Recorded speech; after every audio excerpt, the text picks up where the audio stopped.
Alicia followed Mayval out of the closed sister's chamber and down the hall. Soon, the wooden tunnel ceased, and the halls returned to their usual clay with patterns of the faithful sculpted into the walls. She was glad to be back in somewhat familiar territory. The feeling soon dwindled as the two descended deeper into the heart of the colony. Alicia's antennae stood on end as she encountered more and more of her sisters. Judging by the ridges of their bones, which could be clearly seen through their tightly wrapped robes, Alicia realized that all of these ants were much older than she was. Even the way they moved about caused Alicia's antennae to curl at the ends. Here, daughters walked about in clusters, talking and laughing. Their pharaoh was refined, and they themselves were sweet-smelling. Alicia watched, looking at the empty claws of these ants. As a forager, Alicia's days were spent either looking for food or returning with food to support the colony. Those days were ones of constant movement and labor. No moment could be spared as her work supported her large colony. There was no time for anything but foraging. Each day she worked as long as the sun was in the sky. Then she would return home exhausted. Indeed, only last night she slept so hard she nearly missed her chime beetle alarm. To her surprise, she watched as these clusters of sisters sauntered about with no apparent hurry. Even with a difference of urgency, Alicia enjoyed seeing all of the robes. She nearly pointed out a green robe, but thought better of it since it may make her appear trivial to Mayval. How do we get other robes? She thought. They don't seem to be in a hurry, Alicia said, finally voicing her concern. Thankfully, Mayval walked at a faster pace than the others and seemed to understand. It's different the closer you get to Mother, she said. I just focus on my job. Alicia followed Mayval deeper into the colony until the passages eventually narrowed. It's a defense against enemies that may get this close to Queen Mother, Mayval said. Finally, the space opened up to a large hall-like chamber, plastered with wood everywhere Alicia could see. The floors, the walls, even the ceiling. Lampflies lit the room with a bright glow. Even more sisters occupied these parts. Mayval did not slow, and Alicia hurried to follow. Here we are, Mayval said. Mark it with a scent trail so you can memorize the place. It will be hard to forget, though. That right there is the entrance to the Queen's chamber.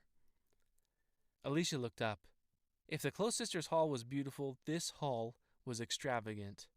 Somehow, the carvings and embellishments were much more detailed than before. The wood had a white surface which, when cut into by the artists, revealed dark innards. The artwork was so vast here that Alicia could not take it all in. Large pillars of smoke rose into the air in lines of green, orange, and gray. Rather than using the symbols of sacrifice, rebirth was the theme here. These are the doors to the peg room, Mayval said, directing Alicia's eyes away from the large white doors to larger brown ones that opposed them. Their width seemed excessive. On this side of the doors, Alicia could see where metal bars had been inlaid into the wood. This leads to the only surface opening near the Queen Mother.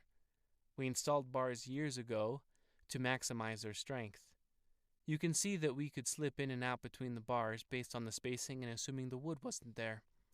This defense is against anything large, really. It doesn't look very nice on this side, Alicia said, comparing it to the Queen's doors.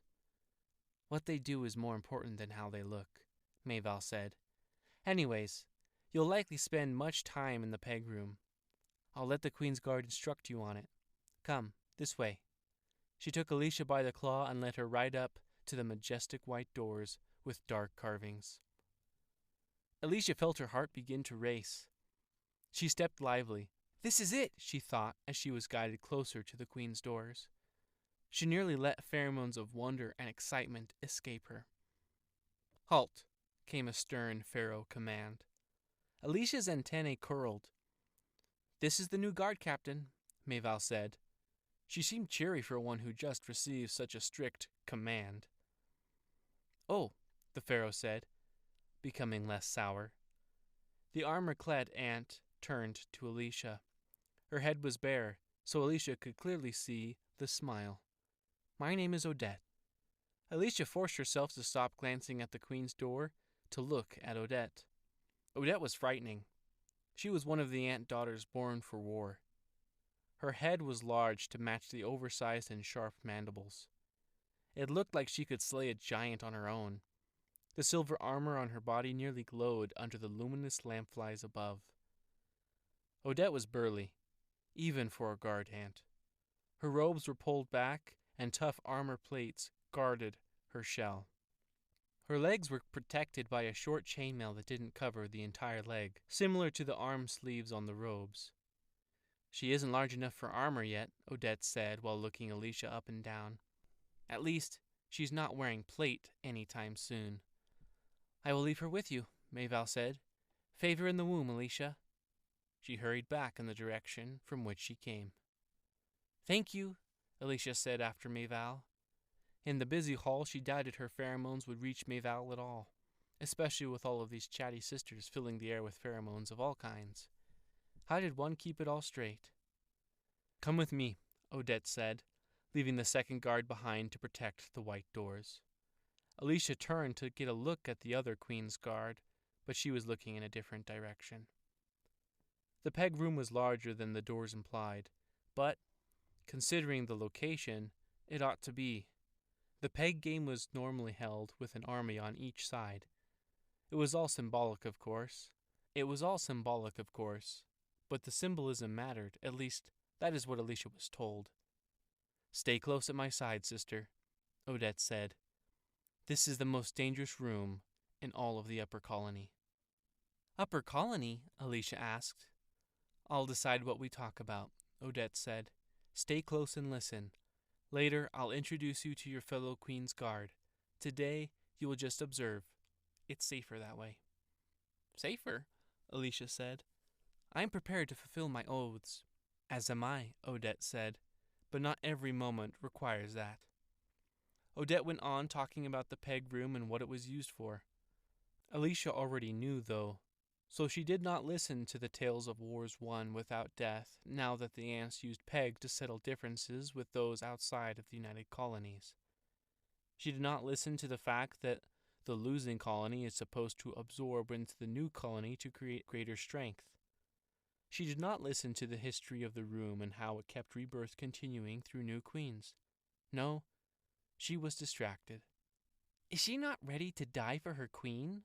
Alicia thought. "You don't need to wait for a moment to sacrifice yourself for Mother. You must be ready at any moment to preserve her, no matter the reason." Her mind began to dance with thoughts of her giving up her life for the Queen Mother, and being faithful and inspiring other Queen's Guard to do the same. She would just have to be the example. Surely there were others like her, others not afraid of death. Why would she be afraid? Death has no sting. The captain of the Queen's Guard should know that, and should know it better than Alicia. "Now, about the part that could kill you," Odette said, turning to make sure Alicia was paying appropriate attention. She looked at Alicia with lazy antennae, which implied some doubt that the pupil was learning anything. "You will have noticed that I have avoided the left side of the chamber, if you were paying attention," Odette said, with pointed ferrule, implying she knew Alicia was daydreaming. Alicia nodded, not willing to lie, but also not willing to admit her distractions. "The Queen keeps a prisoner in this room," Odette started. "A prisoner from a war many years ago. His name is Dek. He was the leader of the Stag Rebellion." "What Stag Rebellion?" Alicia said. "I was never told of any." "You're being told now," Odette cut in. Her pheromones sliced through the air so Alicia could not detect her own communications for the strength of the captains. There was a rebellion of stags. Dek was an especially ruthless one. I have heard rumors among some of the elder sisters that this one stag could have slain all the daughters in the colony. Even worse, some said he nearly did. Other elder sisters have said before his rebellion he was the stag sent to slay giants. Others said he was our chief warrior against the Earthling, It's a little hard to believe, if I'm being honest. The elder sisters don't lie, Alicia said, correcting her captain's doubt. She turned to search for this Dek. The queen made an example of him, Odette said, pointing. Up to this point, the room was dimly lit. Alicia had wondered why the lampflies did not fill the room with light immediately when they first entered. A clap from Odette caused the lampflies to glow in their prisons and illuminate the room like noonday. Odette's pointed arm directed Alicia's gaze. Alicia followed the claw's direction and crossed the long, wide table riddled with holes and seats around it. Then she saw the other side of the room where there was an alcove. She could tell the alcove was an addition after the peg room was completed, due to it cutting off many of the murals abruptly. That alcove housed a stick stuck in the ground, and something large tied at the top.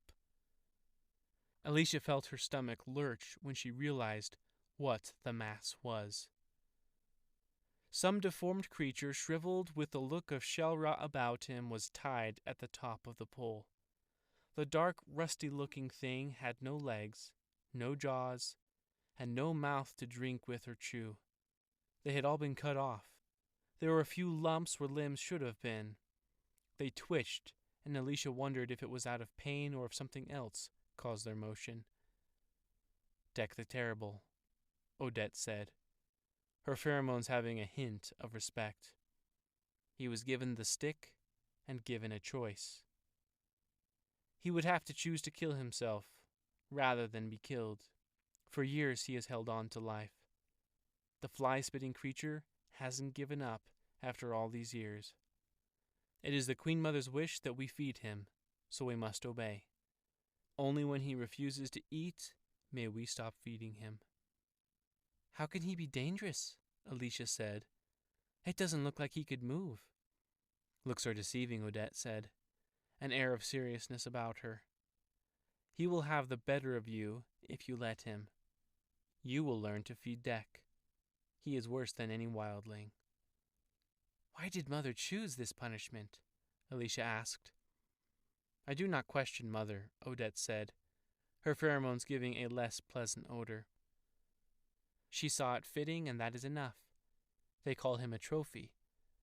I think it only goes so far as to prove their point about how terrible he was. There have been others, too, but they have all chosen to die. Dek alone prolongs his suffering. How long has he been there? Alicia asked.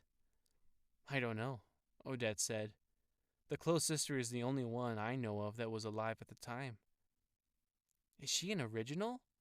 Alicia asked, her pheromones whimsical. The only one, Odette said. There was an odd hesitancy in her pheromones, like they wanted to hold on to their own smells. How do we feed him? Alicia said. With the knowledge that his meal may be your last. The small cup was filled with only a few gulps of nectar. Can this sustain life? Alicia thought as she held the stick up. It wasn't even very good nectar, but it was all the colony had been able to forage.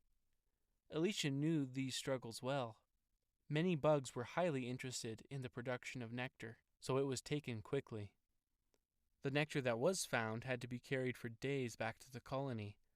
Alicia was never able to get a fresh batch of nectar back to the colony despite how hard she tried. Even the very food given to Dek seemed to promote suffering. The nectar was rancid to the smell, and Alicia expected Dek to give a wince as the liquid first touched his mutilated mouth. Hold the pole loosely, Odette instructed as she pressed the cup to Dek's face via a long pole. Never grasp it firmly. If you do, there's a chance he can pull you close to him.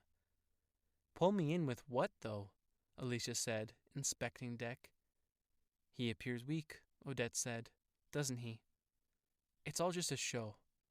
The pathetic way he drinks, the sad way he adjusts himself on the splinter wood, it's all a lie. Alicia watched as Odette glared at Dek. The pheromones of hatred hung in the air, either by accident or apathy. Hold the pole with loose claws, Alicia. Alicia relaxed her claws, trying to mentally visualize herself letting the pole slip out if it were abruptly taken. "I will," she said. "But if I fail, and if I die, it won't be that bad. Perhaps a tad unpleasant," she said, hoping to erase the worry of Odette. "If you die," Odette said, lowering the cup and clenching the pole, "then I will kill you in your next life until you have learned your lesson. Sacrifice is noble and necessary at times, but it's not necessary at all times, little sister." Alicia paused. All her life she had been told of the excellence of sacrifice. It was the third virtue, after all. She had been taught of the glorious rebirth and of faith in the womb. Now, here she was, a Queen's Guard speaking to her captain who didn't totally follow the doctrine of the womb, as if the virtue wasn't ideal. "We must be faithful," Alicia said, folding her forearms. What does she mean, Alicia thought? This not at all times nonsense. How did she get picked to be a Queen's Guard? It's like her faith wavers. "Feeding Dek isn't complicated," Odette said. "We feed him 3 times a day, 4 if he looks too famished. I'll decide when he's looking too sickly. You will just have to remember what I taught you. Don't run up on him. Don't put your back to him. Never get close. And most important, don't grip the pole too tight. Remember those and you should be fine." "Yes, Commander," Alicia said. "What other tasks am I to learn today?" "This is the most important task. We also have guards at certain places, as I was at the Queen Mother's chamber. Those other roles aren't hard to learn. For now, I'd like you to meet the majority of your fellow Queen's Guard. It's important to build strong camaraderie amongst sisters. Your life may depend on them, and theirs may depend on you one day." As Alicia followed Odette out, the lampflies dimmed themselves. In the diminishing light, Alicia looked back at Dek. He plunged into darkness until his 2 black eyes reflected the light spilling into the room from the open door. Those eyes never stopped watching her. She swallowed and closed the door behind her at the bidding of Captain Odette. Despite the door blocking his gaze, Alicia could still feel his eyes on her. She turned to find Odette watching. "You felt his eyes on you," Odette said. Despite the room being rather busy, it felt like it was just the 2 of them. "Good," she continued. "Follow my warnings, She cut off her pheromones from finishing her thought. "Alicia," she finally finished. "Come, it's time to meet your fellow Queen's Guards."